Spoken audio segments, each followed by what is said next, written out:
കുംഭമേളയിൽ പങ്കെടുക്കാൻ പ്രയാഗ്രാജിലെത്തി പാകിസ്ഥാനിൽ നിന്നുള്ള ഹിന്ദു ഭക്തർ.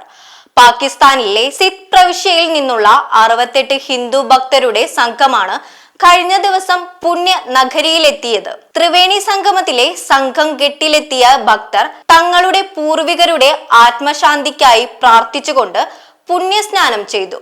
ഗംഗ, യമുന, സരസ്വതി നദികളുടെ സംഗമസ്ഥലമായാണ് ത്രിവേണി സംഗമം വിശ്വസിക്കപ്പെടുന്നത്. പാകിസ്ഥാനിൽ നിന്നും ഇന്ത്യയിലെത്തിയ ഭക്തരുടെ സംഘം ആദ്യം ഹരിദ്വാർ സന്ദർശിച്ചതായും അവിടെ 480 പൂർവികരുടെ ചിതാഭസ്മം നിമജ്ജനം ചെയ്തുവെന്നും സംഘത്തോടൊപ്പമുണ്ടായിരുന്ന മഹന്ത് രാംനാഥ് പറഞ്ഞു.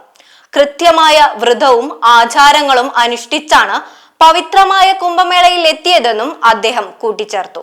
കഴിഞ്ഞ 2-3 മാസങ്ങളായി മഹാകുംഭമേളയെക്കുറിച്ച് കേട്ടതു മുതൽ സന്ദർശിക്കാനുള്ള അതിയായ ആഗ്രഹം ഞങ്ങൾക്കുണ്ടായിരുന്നു.